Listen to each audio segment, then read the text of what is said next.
Operator kuadkopter Rusia menghancurkan infanteri angkatan bersenjata Ukraina dan pengangkut personel lapis baja M113 Amerika di arah Kurakovsky. Rekamannya ramai beredar di media sosial Telegram pada Sabtu 16 November 2024. Angkatan bersenjata Rusia tak pernah kehabisan cara dalam menghancurkan pasukan lawannya. Berbagai strategi dilakukan untuk memusnahkan targetnya.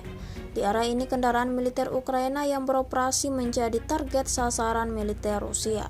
Pasukan Moskow diketahui menggunakan granat 40 mm yang diambil dari peluncur granat otomatis Amerika MK-19.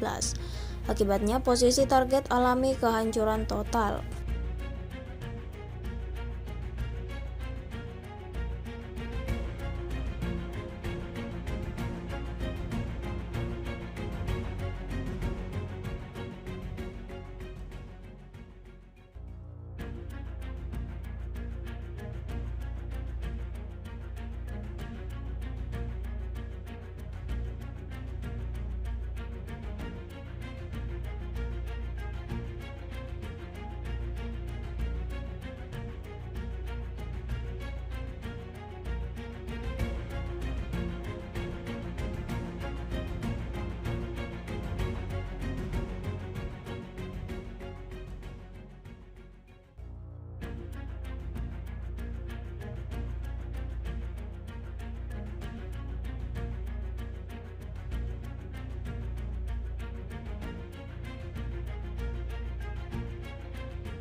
Download Tribun X sekarang, menghadirkan lokal menjadi Indonesia.